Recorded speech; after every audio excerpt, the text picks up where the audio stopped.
यतीम बच्चों का पेट पालने के लिए अमृता सेठ की कोठी पर काम करती थी। एक दिन बुखार की वजह से अमृता ने अपनी बेटी को काम पर भेज दिया और सेठ की गंदी नजर उसकी बेटी पर पड़ गई। फिर वो अमृता से बोला, इसे रात को मेरे पास भेज देना। जब अमृता ना मानी तो उसने उसे बेरोजगार कर दिया और मोहल्ले वालों को भी उसकी मदद करने से मना कर दिया। 3 दिन से भूख से बिलखते बच्चों को देखकर अमृता ने अपनी बेटी को सेठ के पास भेज ही दिया। वो मासूम बच्ची आंखों में आंसू लिए चली गई। जब सेठ उसके पास गया तो उसकी आत्मा कांप गई, क्योंकि वो बच्ची तो दोपहर की सख्त गर्मी थी। चिलचिलाती धूप में वो टूटी हुई चप्पल के साथ तेज कदमों से आगे बढ़ रही थी। चप्पल का पिछला हिस्सा इस कदर खराब हो चुका था कि उसकी एड़ियां सड़क पर लग रही थी। वो बार बार अपने माथे पर आने वाले पसीने को पूछ रही थी। जब वो चलते चलते थक गई तो उसने एक नजर आसमान पर डाली, जहां पर सूरज पूरी ताकत से अपनी पूरी तपिश लिए उसके सर पर खड़ा था। प्यास से गला सूख चुका था, लेकिन बच्चों की भूख की फिक्र सताई जा रही थी। अमृता छोटे बच्चों को बड़ी बेटी के हवाले करके घर से काम के लिए निकली थी। अपनी ही छोटी सी बस्ती के लिए पिछली तरफ एक बाउंड्री लाइन थी। वहां पर बहुत अच्छी और महंगी सोसाइटी थी। वहां रहने वाले सभी अमीर लोग थे। इसलिए अमृता ने सोचा कि अगर इसे वहां पर किसी बंगले में नौकरी मिल जाए तो उसकी रोजी रोटी का बंदोबस्त हो जाएगा। लेकिन लगातार 4 दिन से वो वहां मौजूद बंगले वालों की मिन्नत कर रही थी कि ऊपर वाले के लिए उसे कोई नौकरी पर रख ले, लेकिन कोई भी उसे नौकरी पर रखने को तैयार नहीं था। 3 दिन हो गए थे, बच्चों ने पेट भरकर खाना भी नहीं खाया था। रोज वो बच्चों को चूल्हे पर पतीली में गर्म पानी रखकर बहलाती रहती कि खाना पक रहा है। कभी किसी पड़ोसन से उधार आटा मांगकर बच्चों को कुछ निवाला खिला देती। जब से इसके पति का स्वर्गवास हुआ था तब से इसके घर में भूखे रहने तक की नौबत आ गई थी। इसका पति एक चौकीदार था। वो महीने का अच्छा कमा लेता था। अमृता के 3 बच्चे थे, जबकि बड़ी बेटी 15 साल और सबसे छोटा बेटा 3 साल का था। जहां इसका पति नौकरी करता था उसके घर में चोर घुस आए थे और इसका पति चौकीदार था, इसलिए चोरों के साथ आपस की लड़ाई में उसके सीने में गोली लग गई। मौके पर ही वो दुनिया छोड़ चुका था। उस सेठ ने बस अंतिम संस्कार के पैसे दिए और कुछ पैसे अमृता के हाथ में रखे और दोबारा पलटकर नहीं पूछा कि जिस आदमी ने उसकी जान बचाने के लिए अपनी जान दांव पर लगा दी, उसके बच्चे कैसे भूख के मारे सिसक रहे हैं। अमृता कई बार उस सेठ के पास भी जा चुकी थी कि मेरे पति ने आपके खातिर अपनी जान दे दी, ऊपर वाले के लिए हमारे हाल पर रहम करो। अगर माली मदद नहीं कर सकते तो मुझे नौकरी पर ही रख लो। लेकिन उन्होंने भी इसे दुत्कार दिया। अमृता रोते हुए वहां से वापस आई थी और उसी दिन से इस नई सोसाइटी के बंगलों में रहने वाले लोगों की मिन्नतें कर रही थी कि ऊपर वाले के लिए मुझे नौकरी पर रख लो, मेरे बच्चे भूख से मर जाएंगे। तभी एक औरत ने इसे रोते धोते देखा तो वो अपने चौकीदार को आवाज देकर कहने लगी कि इस औरत को धक्के मारकर बाहर निकाल दो। उस चौकीदार ने अमृता को बाजू से पकड़ा और धक्के मारकर बंगले से बाहर निकाल दिया। उसी वक्त दूसरी कोठी के सेठ की गाड़ी उसके बंगले से बाहर निकल रही थी कि जब अमृता उस गाड़ी के साथ टकरा गई। गाड़ी के साथ टकराते ही वो जमीन पर जा गिरी थी और सड़क पर मुंह लगने की वजह से उसके चेहरे पर खरोंच आ गई थी और सर से खून बहने लगा था। वो सेठ खुद गाड़ी से नीचे उतरा और अमृता को देखकर कहने लगा कि तुम देखकर नहीं चल सकती थी, खैर ऊपर वाले का धन्यवाद करो कि सर पर चोटी लगी है। ये कहते हुए उसने जेब से बटुआ निकाला और 500 का नोट उसे थमा दिया और कहने लगा कि मरहम पट्टी करवा लेना। अमृता रो रही थी। वो आंसू साफ करके बोली, साहब मुझे 500 रुपये नहीं चाहिए, ऊपर वाले के लिए मुझे अपने घर में नौकरानी रख लो। मेरा पति मर चुका है और मेरे घर में कमाने वाला कोई नहीं है, मेरे बच्चे भूखे मर जाएंगे। सेठ ने अपना सिगार मुंह से निकाला और धुआं उसके मुंह पर उड़ाते हुए एक उतरती नजर सर से पैर तक डाली। गहरी सांवली रंगत के भरे जिस्म की औरत थी।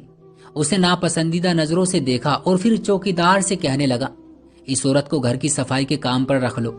ये सुनना था कि अमृता ने खुशी से उसका धन्यवाद करना शुरू कर दिया। वो कहने लगा, अच्छा बस बस ठीक है।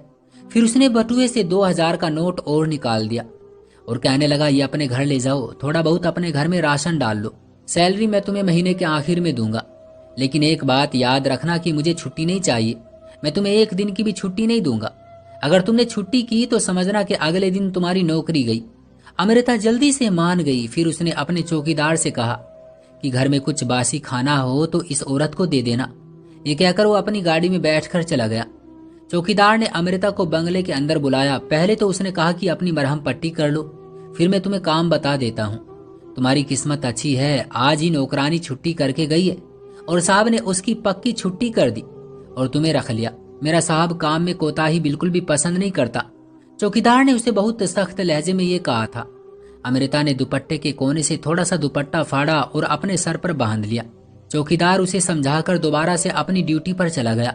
सेठ अपने घर में अकेला ही रहता था, क्योंकि ना तो इसके घर में कोई उसकी पत्नी थी और ना ही उसके कोई बच्चे थे। सिर्फ नौकर थे और किचन में एक बावर्ची था। अमृता ने सफाई रगड़ रगड़ कर की ताकि उसका काम पसंद आ जाए। दोपहर से शाम हो गई थी और वो थक चुकी थी। चौकीदार ने उसे बासी सब्जी भी डालकर दे दी, जिसे खुशी से वो अपने घर ले गई। 4 दिन बाद बच्चों ने पेट भरकर खाना खाया था। जिसे वो बासी सब्जी समझ रही थी वो खराब सब्जी नहीं थी, बल्कि ठीक थी। बच्चों की तो जैसे दिवाली हो गई थी। अमृता जैसे जैसे बच्चों को निवाले खिला रही थी, उसके आंसू टप टप बह रहे थे। बच्चे बड़ी खुशी से एक के बाद एक निवाला अपने मुंह में ले रहे थे और 3 साल का बेटा तो छोले चुन चुन कर अपने मुंह में डाल रहा था। माँ से कहने लगा, माँ आज तो बहुत मजे का खाना लाई हो, कहाँ से लाई हो? अमृता कहने लगी, किसी ने दिया है, पेट भरकर खाओ बेटा। जब तक बच्चों ने पेट भरकर खाना नहीं खा लिया, अमृता ने एक निवाला अपने हलक से नहीं उतारा था। उसकी कोशिश थी कि बच्चे पेट भर के खा ले। जब बचा हुआ खाना खुद खाने लगी तो बड़ी बेटी ने पानी का गिलास उसके पास रख दिया और कहने लगी, माँ धन्यवाद है ऊपर वाले का कि उसने हमारी सुन ली। अगले दिन अमृता काम पर गई तो फिर उसे काम का असल अंदाजा हुआ था। बहुत बड़ा बंगला था, ऊपर नीचे दोनों पोर्शन का काम करते करते उसे शाम हो जाती थी। जिस्म थकान से चूर होने लगा था। अमृता एक सांवली रंगत की औरत थी, लेकिन उसकी बड़ी बेटी रिया बहुत खूबसूरत थी और 15 साल की बच्ची थी। रंग भी लाल सफेद था, हालांकि बाकी बच्चों का रंग अपनी माँ जैसा था। रिया तो फटे पुराने कपड़ों में भी राजकुमारी लगती थी। 2 महीने हो गए थे अमृता को वहां काम करते हुए। जिस कदर काम था उससे अब वो थकने लगी थी। हल्का हल्का बुखार उसके जिस्म में रहने लगा था। हालांकि सैलरी उसे अच्छी मिल रही थी। अब महीने भर उसे घर में तंगी का सामना नहीं करना पड़ रहा था। फिर बावर्ची भी बचा हुआ खाना उसे दे देता था। अमृता के दिन बदलने लगे थे, लेकिन सेहत बिगड़ने लगी थी। एक दिन उसे इतना तेज बुखार चढ़ा कि बुखार की वजह से वो कांप रही थी। लेकिन छुट्टी का मतलब वो अच्छी तरह से जानती थी कि नौकरी छूट जाएगी। इसलिए रिया से कहने लगी कि आज सेठ के घर तुम चली जाओ तो अच्छा रहेगा। अगर एक दिन भी मैं काम पर नहीं गई तो वो नौकरी छुड़ा देगा। रिया अपनी माँ की बात समझ गई थी। अपनी माँ को नाश्ता करवाकर दवा देकर वो बहन भाइयों के लिए खाना बनाकर घर से चली गई। सेठ के घर का पता अमृता उसे समझा चुकी थी। जब वो सेठ के घर पहुंची तो इत्तेफाक से सेठ घर पर ही था। छुट्टी का दिन था, इसलिए वो अपना गाउन पहने वो लॉन्ज में ही बैठा था। रिया वैसे तो 15 साल की थी, लेकिन कद काठ की लंबी थी। खूबसूरत भी बहुत थी। सेठ ने जब उसे देखा तो कुछ पल तो आंखें झपकना ही भूल गया। वो अपने दूसरे नौकर से कहने लगा कि ये लड़की कौन है? वो कहने लगा कि अमृता की बेटी है। अमृता को बुखार है, इसलिए उसके बदले काम करने ये आई है। सेठ की आंखें तो रिया को देखकर चमक उठी थी। जब तक वो काम करती रही, सेठ की नजरें रिया के चारों ओर घूमती रही। जिस नजर से वो उसे देख रहा था, रिया लगातार उलझन का शिकार हो रही थी। रिया बार बार अपना दुपट्टा सीधा करती, कभी सर पर ओढ़ती, कभी सेठ को देखती, फिर नजरें झुका देती। लेकिन सेठ की नजर तो जैसे लगातार रिया पर ही टिकी हुई थी। एक तो वो 15 साल की बच्ची थी, ऊपर से काम का बोझ भी इस पर बहुत ज्यादा था। काम करते करते उसे शाम हो गई थी। बाहर अंधेरा छा गया था। वो जाने लगी तो सेठ कहने लगा कि अभी रुको, मेरे कमरे की सफाई दोबारा करो। अमृता कहने लगी, साहब जी बहुत देर हो गई है, मुझे अकेले घर जाना है, मैं कल आकर सफाई कर जाऊंगी। वो कहने लगा कि मुझे ना सुनने की आदत नहीं है लड़की, तुम्हें कहा ना कि मेरे कमरे की सफाई करो। मजबूरन रिया को उसके कमरे में जाना पड़ा। रिया के होश उस वक्त उड़े जब सेठ खुद भी कमरे के अंदर आ गया। सेठ एक अय्यास किस्म का आदमी था। आए दिन वो पैसे देकर लड़कियां अपने घर बुलाता और उनके साथ पाप में पूरी रात काली करता। और अब उसकी नजर अमृता पर जाकर जम गई थी। वो मासूम सी छोटी सी बच्ची थी और सेठ 55 साल का आदमी था। कमरे में सेठ को देखकर रिया का वजूद कांप गया था। वो जल्दी से उसके साफ कमरे को दोबारा से साफ करने लगी। सेठ ने अपने कमरे का दरवाजा बंद किया और अपने कमरे में रखे छोटे से फ्रिज से शराब की बोतल निकालकर गिलास में डालकर पीने लगा। वो किसी के साथ भी जबरदस्ती नहीं करता था, क्योंकि वो जानता था कि वो जिस चीज को चाहे खरीद सकता है। जब तक वो काम करती रही, सेठ शराब के गिलास पे गिलास भर के पीता रहा और कहने लगा, कल अपनी माँ को कहना मुझसे आकर बात करे। रिया कहने लगी, माँ बहुत बीमार है, हो सकता है कुछ दिन काम पर ना आए। वो कहने लगा, मैं तुमसे कोई भी बहाना सुनने के मूड में नहीं हूँ। तुम्हारी माँ मर भी रही हो तब भी उसे कहना कि कल आकर मुझसे बात करे। बड़ा ही सख्त दिल सेठ था। रिया सर हाँ में हिलाते हुए चली गई।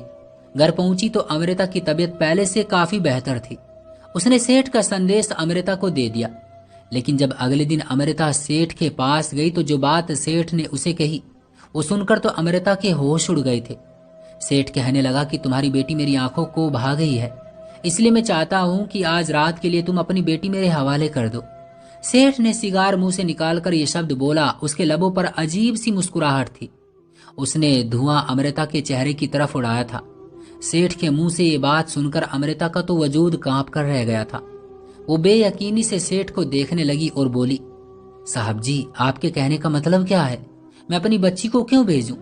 सेठ ने उसकी मासूमियत देखी तो जोर जोर से हंसने लगा और कहने लगा, बस मासूम मत बनो अमृता, तुम मेरा मतलब अच्छी तरह जानती हो। आज की रात अपनी बेटी को भेज देना, बदले में मैं तुम्हें माला माल कर दूंगा। तुम्हारे घर में हर तरह की तंगी दूर हो जाएगी। अमृता ने फौरन 2 कदम पीछे हटाए और कहने लगी, साहब जी, आप ऐसा सोच भी कैसे सकते हैं? वो आपकी बेटी की उम्र की लड़की है। मुझे तो यकीन ही नहीं आ रहा है अपने कानों पर। मैं हरगिज ऐसा नहीं कर सकती। मेरी बच्ची मेरी जान है। हम गरीब जरूर है मगर इज्जत के सौदागर नहीं। इतना सुनना था कि सेठ गुस्से को आ गया और कहने लगा कि तुम जानती भी हो तुम किसे मना कर रही हो। ये मत बोलो कि मैं सेठ हूँ और तुम इस वक्त मेरे बंगले में मेरे सामने खड़ी हो और मुझे मना कर रही हो। अमृता रोने लगी थी। कहने लगी कि मैं कभी भी ऐसा नहीं करूंगी। 3 बार वो मना सुन चुका था। अभी सेठ कहने लगा, मुझे लड़कियों की कमी नहीं, एक से बढ़कर एक मेरे पास आ सकती हैं, मगर मैं जबरदस्ती भी नहीं करता। अगर तुम मेरी बात नहीं मान सकती तो निकल जाओ मेरे घर से, दोबारा यहाँ कदम मत रखना। मैं तुम्हें अभी के अभी नौकरी से निकालता हूँ। अमृता ने जब ये सुना तो उसके पैरों के नीचे से जमीन निकल गई। वो सेठ के कदमों में गिर गई और कहने लगी, ऐसा मत करे साहब, मेरे बच्चे भूखे मर जाएंगे, मैं उन्हें कैसे खिलाऊंगी? मगर सेठ ने उसे पैरों की ठोकर से धुतकार दिया और कहा, निकल जाओ, तुम्हारे पास मौका है। अगर तुम अपनी बेटी मेरे हवाले कर दोगी तो तुम्हारी नौकरी बच सकती है। मैं तुम्हें दुगने पैसे दूंगा। मगर अमृता को ये गवारा नहीं था। वो रोती हुई वहां से चली गई। वो कहने लगी कि दुनिया भरी पड़ी है, आप नौकरी ना दो, मैं कहीं और नौकरी कर लूंगी। सेठ मुस्कुरा रहा था। कहने लगा, देखता हूँ कैसे कोई तुम्हें अपने पास रखता है। इतना मजबूर कर दूंगा कि खुद ही बेटी लेकर मेरी चौखट पर आओगी। अमृता घर चली आई। कुछ दिन के लिए तो उसके पास कुछ पैसे थे जिससे वो गुजारा करती रही, मगर धीरे धीरे जब जमा पूंजी खत्म होने लगी तो उसे परेशानी होने लगी थी कि अब घर का खर्च कैसे चलाएं। उसने दोबारा अमीरों की कॉलोनी में जाकर काम मांगने की सोची। वो वहां चली गई, मगर जब उसने पहला कदम कॉलोनी में रखा तो जो अफवाह वहां उसे सुनने को मिली वो सुनकर हैरान रह गई। लोगों का कहना था कि अमृता चोरनी है। वो जिस सेठ के यहाँ काम करती थी उसका कीमती सामान चुरा कर ले गई। तभी सेठ ने उसे काम से भी निकाल दिया। अमृता 2-3 घरों में काम करने के लिए गई, मगर जब उसने ये सुना तो फौरन अपनी सफाई देने लगी कि मैंने ऐसा कुछ नहीं किया। मगर कोई भी यकीन करने को तैयार नहीं था। एक बार फिर भूखे रहने की नौबत आने लगी थी। वो तो बिल्कुल ही बेरोजगार हो गई थी। उसने अपने आस पड़ोस वालों से मदद मांगने की सोची। वो जिसके दरवाजे पर भी जाकर कुंडी बजाती तो कोई उसे जवाब तक ना देता, यहाँ तक कि उसे गालियां देकर वहां से भगा देते कि चलो जाओ वरना सेठ हमें बस्ती से निकलवा देगा। उसने कहा कि जिसने भी अमृता और उसके बच्चों की मदद करने की कोशिश की तो मैं उसे बस्ती से ही निकलवा दूंगा और उसका घर छीन लूंगा। अमृता तो फूट फूट कर रोने लगी थी। उसे कुछ समझ नहीं आ रहा था कि क्या करे। सेठ ने तो उसे हर तरफ से बेबस कर दिया था। बाकी दोनों बच्चे तो छोटे थे मगर रिया समझदार थी। माँ को घुटकर रोता देखा तो परेशान हो गई थी और कहने लगी, आखिर क्या बात है? ये गांव वाले सभी हमसे दूर क्यों हो रहे हैं? बस्ती वालों के दिल में हमारे लिए कोई नरमी क्यों नहीं रही? पहले तो कोई थोड़ा बहुत आटा दे देता था, अब तो हमें देखकर ही लोग दरवाजा बंद कर देते हैं। आप तो काम भी वक्त पर कर रही थी, फिर आखिर सेठ ने क्यों हमें नौकरी से निकाल दिया? बेचारी अमृता अब अपनी बेटी को क्या बताती कि सेठ जैसा आदमी उसकी बेटी की इज्जत रोंदना चाह रहा है। वो पहले तो कुछ न बोली। 3 दिन इसी तरह गुजर गए। उसके दोनों बच्चे भूख से बेहोश हो चुके थे। पानी पी पी कर तो अब उन्हें उल्टी आने लगी थी। किसी चीज का इन पर असर ही नहीं हो रहा था। वो डॉक्टर के पास जाकर भी अपने बच्चों का इलाज नहीं करवा सकती। आखिर रिया कहने लगी, माँ तुम मुझे सच क्यों नहीं बताती? सेठ क्या चाहता है? मजबूरन अमृता ने हथियार डाल दिए और बेटी से कहने लगी कि दरअसल सेठ अय्याश किस्म का मर्द है। उसने तुम्हें देखा है तो अब कह रहा है कि मैं तुम्हें उसके पास एक रात के लिए भेज दूं। उसके बदले वो हमें ढेर सारे पैसे देगा और हर महीने की सैलरी भी ज्यादा कर देगा। रिया ने ये सुना तो उसका चेहरा लाल होने लगा। वो बेयकीनी से कितनी ही देर तक कुछ बोल ही ना पाई। उसकी आंखों में आंसू थे। वो सारी रात यूं ही दीवार से टेक लगाई बैठी रही। सुबह हुई तो अपनी माँ से कहने लगी, कोई बात नहीं माँ, तुम मुझे सेठ के पास भेज दो। अगर ऐसा करने के बाद मेरे बहन भाइयों को खाने को मिलेगा तो मैं अपनी इज्जत दांव पर लगाने के लिए तैयार हूँ।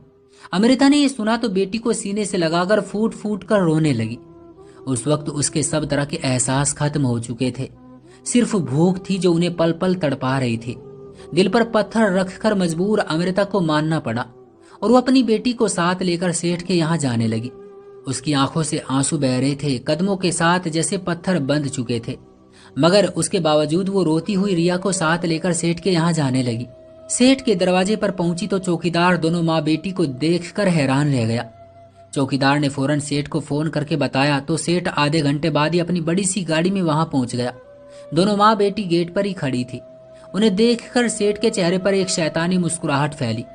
वो उन्हें घर के अंदर ले गया। घर बिल्कुल खाली था, सिर्फ वो माँ बेटी और सेठ ही मौजूद था। सेठ ऊपर की तरफ देखकर जोर जोर से हंसने लगा, जैसे दोनों माँ बेटी की मजबूरी और बेबसी को देखकर उनका मजाक उड़ा रहा था।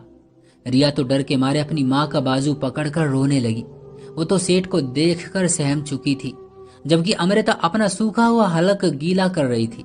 उसकी आंखों में आंसू थे।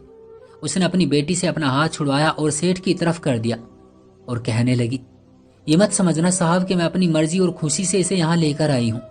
ये बात याद रखना कि तुमने मेरी बेटी की न सिर्फ इज्जत के साथ खिलवाड़ किया है, बल्कि तुम मेरी बेबसी पर हावी होकर मुझे इस स्थान तक लाए हो। तुमने मेरी दुखती नस पर हाथ रखा है और मैं मजबूर मां अपने बच्चों की भूख और प्यास के लिए अपनी बेटी को यहाँ लेकर आई हूँ। अब सेठ ने उसकी बात सुनी और हाथ के इशारे से अमृता को वहां से जाने को कहा। अमृता रोती हुई वहां से चली गई। सेठ कहने लगा, कल आकर अपनी बेटी को ले जाना। अमृता रोती हुई वहां से चली गई, जबकि रिया सिसकती हुई अपनी माँ का चेहरा देखती रह गई। उसका जी चाह रहा था कि यहाँ से भाग जाए, मगर अब वो ऐसा नहीं कर सकती थी। अब तो वो सेठ की गिरफ्त में थी। जैसे ही अमृता घर से बाहर निकली तो रिया डर से कांपने लगी। सेठ ने उसे डरी सहमी देखी तो एक गहरी सांस लेकर कहने लगा, अब मेरी शक्ल क्या देख रही हो? जल्दी से घर का सारा काम खत्म करो और मेरे कमरे में आ जाओ। मुझे घर में जरा सी भी मिट्टी नजर नहीं आनी चाहिए। रिया सहम चुकी थी। फौरन पूरे घर का काम करने लगी। वो झाड़ू पोछा कर रही थी और साथ ही साथ दिल में ये प्रार्थना भी कर रही थी कि हे ऊपर वाले, उसकी मदद कर दे, उसकी इज्जत बच जाए, कुछ ऐसा हो जाए कि सेठ उसके पास ना आ सके। अब तो भगवान ही उसका मददगार था। वो काम भी कर रही थी और रो रो कर ऊपर वाले से मदद भी मांग रही थी। शाम का वक्त हुआ जब वो काम निपटाकर थकी हारी बैठी थी। उसने सेठ के बंद दरवाजे को देखा, मगर हिम्मत न हो पाई कि अंदर जाकर देखे। आखिर सेठ उसका इंतजार कर रहा था। बहुत देर गुजर गई तो उसने हिम्मत जुटाई, कमरे में तो जाना जरूर था। वो धीरे धीरे चलती हुई सेठ के कमरे तक पहुंची। जैसे ही दरवाजा खोला तो सेठ सामने आंखें मूंदे बैठा था। शायद वो आराम कर रहा था। कपकपाते हुए वजूद के साथ आंखों में आंसू लिए रिया अंदर गई। सेठ के पास से बहुत ही गंदी शराब की बदबू आ रही थी। उसे उल्टियां आने लगी थी। सेठ नशे में धुत था। उसने आंखें खोलकर रिया को देखा तो मुस्कुराया और हकलाते हुए उठ बैठा। रिया ने अपना दुपट्टा सही किया। न जाने कुछ देर बाद क्या बीतने वाली थी उस पर। सेठ लड़खड़ाते कदमों से उसकी तरफ बढ़ रहा था, जबकि वो डर से रोती हुई पीछे कदम उठा रही थी। वो तेज आवाज में रोने लगी थी कि तभी सेठ ने उसे दबोचने की खातिर हाथ बढ़ाया तो उसका पैर बेड के कोने से अटका तो वो मुंह के बल लड़खड़ाकर फ्रिज के पास गिरा। उसका सर जाकर ड्रेसिंग टेबल के शीशे में लगा था। कांच टूटकर उसके जिस्म में घुस गया। ये सब देखकर रिया बहुत डर गई और चिल्लाने लगी। सेठ मौके पर मर गया था और बेचारी रिया डर के मारे कांपती हुई वहां से भाग निकली। अमृता भगवान के सामने झोली फैलाए प्रार्थना कर रही थी। रिया को इस हालत में देखकर तो उसे लगा शायद कुछ गलत हो चुका है, मगर जब रिया ने सच्चाई बताई तो उसकी जान में जान आ गई। अगली सुबह पुलिस ने कार्रवाई की और ये नशे की वजह से हादसा समझकर केस बंद कर दिया गया। जबकि रिया और उसकी माँ को एक और जगह एक बूढ़ी औरत की देखभाल करने की नौकरी मिल गई थी। दोस्तों, ये थी हमारी आज की कहानी। आपका क्या कहना है इस कहानी के बारे में? कमेंट बॉक्स में हमें जरूर बताइएगा। वीडियो को लाइक करके चैनल को सब्सक्राइब कर लीजिएगा ताकि आने वाली वीडियो आपको तुरंत मिले। मुझे दीजिए अगली वीडियो तक इजाजत। तब तक के लिए धन्यवाद।